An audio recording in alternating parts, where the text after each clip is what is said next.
नमस्ते दोस्तों, क्या आपको भी अकाउंटिंग एक डरावना सपना लगती है? असेट्स, लायबिलिटी, कैपिटल ये शब्द सुनकर सिर घूमने लगता है?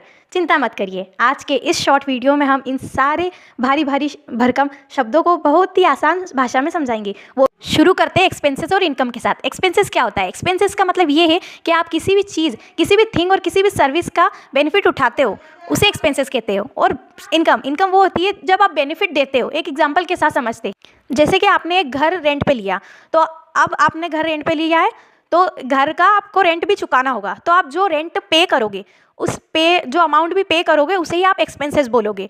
अब आप खर्चा करते हो, आप अपने बेनिफिट के लिए खर्चा करोगे, उसे आप एक्सपेंसेस बोलोगे। और इनकम इसका ही अपोजिट है। आप किसी भी चीज़ के लिए, किसी भी थिंग्स या सर्विस के लिए आप बेनिफिट देते हो, तब इनकम आता है। जैसे आप कुछ भी काम कर रहे हो, जॉब कर रहे हो, तो आपको सैलरी मिल रही है उसके बदले में, तो आपको बेनिफिट आप दे रहे हो उनको, बदले में सैलरी आपको वो पे कर रही है, तो इसे इनकम कहते हैं। अब हम समझेंगे असेट्स और लायबिलिटीज़ के बारे में। असेट्स वो होते हैं जो एक बिजनेसमैन को, वो रिसोर्सेज होते हैं जो एक बिजनेसमैन को प्रॉफिट अर्न करने के काम आते हैं। और लायबिलिटी वो होते हैं जो हमें पे करने पड़ते हैं। जैसे हमने एक एग्जांपल के साथ समझते हैं, हमने एक लोन लिया, अब लोन को हमें पे तो हमारा दायित्व है कि हम उस लोन को चुकाएं। तो जो दायित्व होता है उसे ही लायबिलिटी कहते हैं।